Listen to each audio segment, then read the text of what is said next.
భారతీయులు పాటించే మూఢనమ్మకాల వెనుకున్న రహస్యాలు, మన పూర్వీకులు మనకు చాలా ఆచారాలతో పాటు మూఢనమ్మకాలు కూడా అలవాటు చేశారు. మంగళవారం నాడు కటింగ్ క్షవరం చేసుకోవద్దు, పగిలిన అద్దంలో ముఖం చూసుకోకూడదు, చీకటి పడ్డాగా గోళ్లు కత్తిరించుకోవటం కానీ ఇల్లు ఓడ్చటం కానీ చేయవద్దని అంటారు. వీటిని మూఢనమ్మకాలని మనం ఎందుకు అనుకుంటామంటే వారు చెప్పే వాటికి పెద్దవాళ్ళు ఖచ్చితమైన జవాబు మనకి ఇవ్వలేరు సరికదా, అది అంతే, అలా చేయకూడదని చెప్తూ ఉంటారు. కానీ కొన్ని మూఢనమ్మకాల వెనుక కూడా సైన్స్ దాగి ఉందని మీకు తెలుసా? మంగళవారం రోజున కటింగ్ ఎందుకు చేయించుకోకూడదు? క్షవరం చేసుకోవడానికి రోజులు, వారాలు, తిథులతో సంబంధం లేదు. కానీ మంగళ వృత్తి చేసే వారికి సెలవు ఇవ్వడానికి పుట్టిందే ఈ ఆచారం. గతంలో ప్రతి సోమవారం సెలవు ఉండేదట. అందుకని చాలా మంది సోమవారం క్షవరం చేయించుకునేవాళ్ళట. మంగళవారికి కూడా వారంలో రోజు సెలవు ఉండాలి కాబట్టి, అందులోనూ సోమవారం పని ఎక్కువగా చేసి బాగా అలసిపోతారు కాబట్టి మరుసటి రోజైన మంగళవారం హాయిగా విశ్రాంతి తీసుకుంటే మంచిదని మంగళి వృత్తి వారు నిర్ణయించుకున్నారు. అలా మొదలైన ఆచారం వలన మంగళవారం కటింగ్ చేయించుకోవద్దని అంటూ ఉంటారు. ఇంట్లో గొడుగులు తెరవటం మంచిది కాదు. ఇంట్లో గొడుగు తెరవటం వలన దాని ముందు ఇనుప కడ్డీ ఇతరుల కంట్లో గుచ్చుకుంటుందని, ఇంట్లో గొడుగు హఠాత్తుగా తెరవటం వలన దానికి దగ్గరలో ఉన్న వస్తువులకు తగలడంతో కింద పడిపోతాయి. అందుకే గొడుగు ఇంట్లో ఓపెన్ చేయవద్దని చెబుతూ ఉంటారు.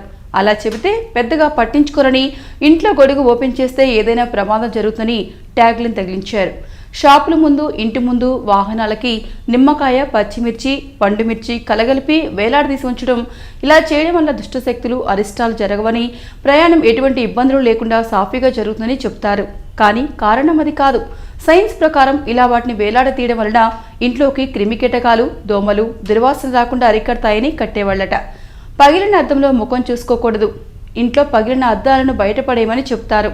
పగిలిన అద్దాలలో శరీరాన్ని చూసుకోకూడదని హెచ్చరిస్తారు. దీనికి కూడా ఓ కారణం ఉంది. పూర్వం అద్దాలు ఎక్కువ ధరకు అమ్మేవారు. అవి కూడా నాసిరకంగా ఉండేవట. పగిలితే కొత్తది కొనడం కష్టమని అద్దం చూసుకునేటప్పుడు నిర్లక్ష్యంగా వ్యవహరించకుండా ఉండడానికి ఇలాంటివి చెప్పేవారట. చీకటి పడ్డాక గోల్డ్ కట్ చేసుకోకూడదని చెప్తుంటారు. ఈ విషయాన్ని ప్రతి ఒక్కరూ ఎక్కువగా నమ్ముతారు. కారణం కూడా లేకపోలేదు. సూర్యాస్తమయం తర్వాత గోల్డ్ కత్తిరించుకోవడం వలన గోళ్లకు బదులుగా ఎక్కడ చిగుళ్లు కట్ చేసుకుంటారేమో అలా నమ్మకం సృష్టించారు.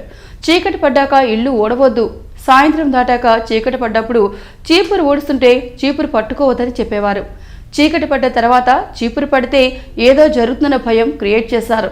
పూర్వం సాయంత్రం తర్వాత చీకటి పడగానే చీపురు ముట్టుకోవద్దని ఎందుకు చెప్పేవారంటే, తమకు తెలియకుండా కింద పడ్డ నగ, నట్ర చీపురుతో శుభ్రం చేసేటప్పుడు వాటితో పాటు కనిపించకుండా పోతాయని అలా చేసేవారట.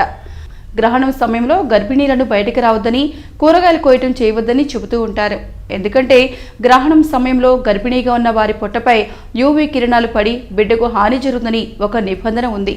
సో ఈ వీడియో కనుక మీకు నచ్చితే కనుక లైక్ చేయండి, కామెంట్ చేయండి, షేర్ చేయండి అండ్ సబ్స్క్రైబ్ చేయండి.